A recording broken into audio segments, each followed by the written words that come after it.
Assalamualaikum warahmatullahi wabarakatuh. Berjumpa lagi untuk belajar bersama anak-anak kelas 6 generasi hebat, generasi milenial. Kita belajar di tema 8 Bumiku, subtema 1 perbedaan waktu dan pengaruhnya. Pembelajaran yang ketiga. Untuk mupel yang akan kita pelajari pada kali ini adalah IPS, PPKN, dan Bahasa Indonesia. Sedangkan tujuan pembelajaran yang akan kita capai adalah sebagai berikut. Kita lanjut ke fokus materi. Membaca sekilas. Membaca sekilas adalah membaca dengan melakukan gerakan mata yang lebih cepat untuk mengamati teks bacaan agar memperoleh informasi secara cepat. Membaca sekilas mempunyai istilah lain, yaitu membaca layap atau skimming. Teknik membaca cepat digunakan untuk mengenali topik bacaan, mengetahui pendapat orang atau opini, mengetahui bagian penting tanpa harus membaca seluruh bacaan. Lalu, bagaimana cara melakukan membaca dengan teknik skimming? Berikut langkah-langkah membaca dengan teknik skimming. 1. Mengumpulkan bahan bacaan sejenis dari berbagai sumber. 2. Membaca sekilas judul bacaan tersebut. Yang ketiga, membaca satu demi satu setiap bacaan yang sudah dikumpulkan. Yang keempat, mencatat hal-hal pokok bacaan sambil membaca. Yang kelima, meneliti secara sekilas petunjuk-petunjuk lain mengenai informasi yang dibicarakan dalam bacaan tersebut. Perhatikan peta di bawah ini, yaitu peta Asia Tenggara. Di dalam gambar terdapat negara-negara yang tergabung dalam Asia Tenggara. Negara tetangga adalah negara-negara yang berada di sekitar Indonesia. Negara tetangga Indonesia berada di kawasan Asia Tenggara. Ayo membaca. Bacalah informasi di bawah ini dengan cermat. Kawasan Asia Tenggara. Asia Tenggara terletak pada 29 derajat LU dan 6 derajat LS. Berdasarkan garis lintangnya, hampir seluruh wilayah Asia Tenggara berada di daerah tropis. Secara geologis, sebagian besar wilayah Asia Tenggara dilalui rangkaian pegunungan muda Mediterania. Secara geografis, wilayah Asia Tenggara berada di jalur lalu lintas yang menghubungkan Samudra Pasifik dan Samudra Hindia antara Australia dan Asia. Kawasan Asia Tenggara juga dilalui jalur pelayaran antara Asia Timur dan Asia Selatan. Hampir seluruh wilayah Asia Tenggara memiliki kesamaan, yaitu dilalui oleh pegunungan muda yang masih aktif. Kenyataan ini ditunjukkan dengan sering terjadinya gempa vulkanik dan tektonik. Sebagian besar wilayah Asia Tenggara terletak di daerah tropis. Tingginya curah hujan ini juga menyebabkan kawasan Asia Tenggara banyak hutan lebat. Di kawasan Asia Tenggara berlaku musim penghujan dan musim kemarau. Curah hujan yang lebat menjadikan wilayah ini subur. Salah satu daerah pertanian yang subur di Asia Tenggara adalah daerah aliran Sungai Mekong.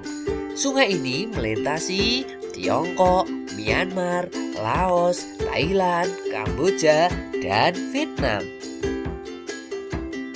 Nah, bacalah judul bacaan dan perkirakan informasi yang mungkin kamu dapatkan dari bacaan tadi. Sajikan perkiraan informasi tersebut dalam format sebagai berikut. Nah, kira-kira perkiraan informasi dalam bacaan tersebut apa ya? Di sini saya akan berikan contohnya. Perkiraan informasi penting yang aku dapatkan dari bacaan antara lain yaitu tadi terdapat letak Asia Tenggara, kemudian keadaan alam Asia Tenggara, karakteristik geografis wilayah Asia Tenggara, negara-negara di Asia Tenggara, kemudian iklim di wilayah Asia Tenggara. Kita lanjutkan. Ayo mengamati. Perhatikan kembali peta Asia Tenggara tadi ya. Identifikasikanlah negara-negara yang ada di Asia Tenggara. Nah, kira-kira negara mana saja yang terletak di kawasan Asia Tenggara? Ya, Negara itu adalah Indonesia, Brunei Darussalam, Kamboja, Timor Leste, Singapura, Malaysia, Myanmar, Thailand, Laos, Vietnam, kemudian Filipina.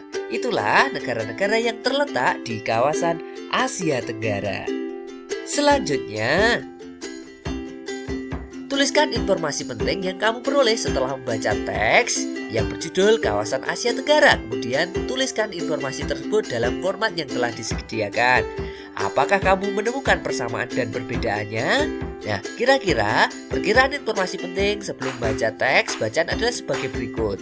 Kemudian, informasi penting yang didapatkan setelah membaca teks bacaan adalah sebagai berikut ya. Kalian bisa menyimaknya sendiri.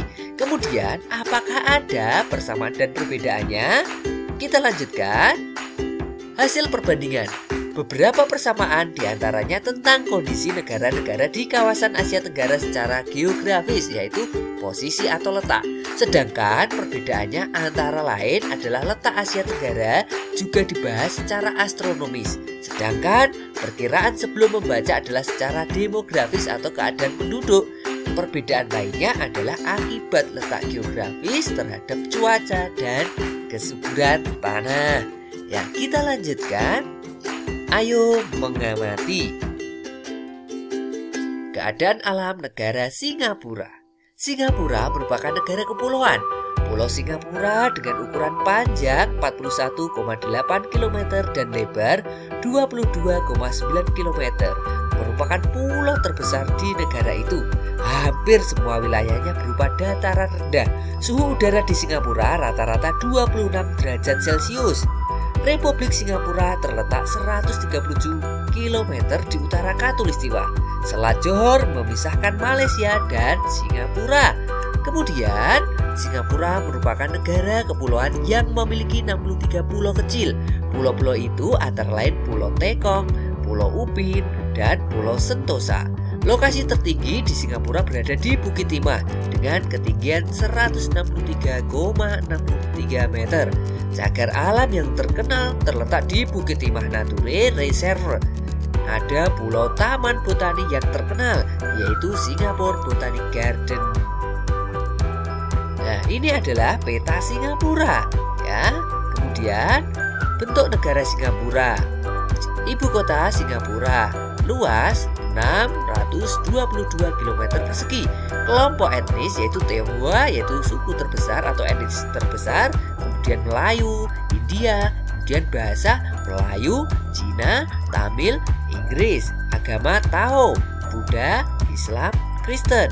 Lagu kebangsaan Majulah Singapura. Pemerintahan yaitu Republik. Kepala negara Presiden. Kepala pemerintahan Perdana Menteri. Mata uang dolar Singapura.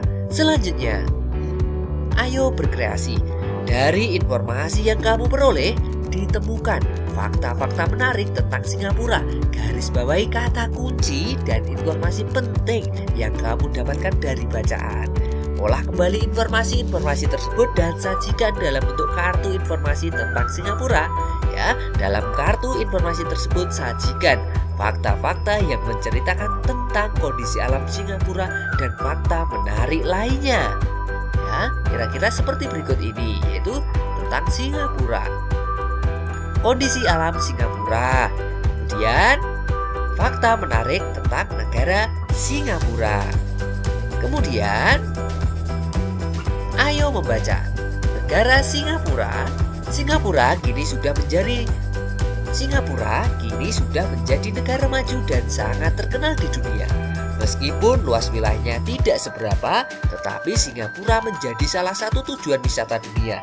Selain perkembangannya yang pesat, negara Singapura ternyata juga mendapatkan predikat negara terbersih di dunia. Rakyat dan pemerintah Singapura sangat sadar dan peduli akan kebersihan lingkungannya. Bahkan, untuk menjaga kebersihannya, pemerintah Singapura telah membuat peraturan ketat untuk seluruh masyarakat yang tinggal di negara tersebut. Dari segala lingkup tentang aturan untuk kebersihan, semuanya harus ditaati. Bahkan, tidak menyerap toilet saja akan dikenakan denda sangat tinggi. Nah, setelah membaca bacaan tentang Singapura tadi, tuliskan hal-hal positif yang dapat kita contoh dari negara Singapura. Dan di sini saya akan mencoba menjawabnya. Ya, hal-hal positif yang dapat kita contoh dari negara Singapura antara lain kedisiplinan masyarakat Singapura dalam menjaga kebersihan, kemudian kesadaran akan pentingnya kebersihan lingkungan, membuat peraturan yang ketat demi kenyamanan dan kebersihan negara, memberikan sanksi yang tegas bagi siapa saja yang melanggar aturan. Yang kedua, menurutmu mungkinkah negara Indonesia menjadi salah satu negara terbersih di dunia seperti Singapura? Kira-kira mungkin apa tidak ya? Nah, mungkin saja ya. Indonesia bisa menjadi negara terbersih di dunia jika kita sebagai warga negara senantiasa selalu menjaga kebersihan lingkungan kita. Yang ketiga, apa yang harus dilakukan oleh masyarakat dan pemerintah Indonesia untuk mencapai tujuan tersebut? Ya, tingkat kesadaran warga Indonesia harus terus ditingkatkan. Tingkat pendidikan warga Indonesia harus terus ditingkatkan. Pemerintah Indonesia harus membuat aturan yang ketat. Pemerintah Indonesia tidak boleh berat sebelah dalam menerapkan aturan. Pemerintah Indonesia harus adil dalam hukum, tidak tebang pilih. Pemerintah harus menyediakan fasilitas-fasilitas umum yang memadai.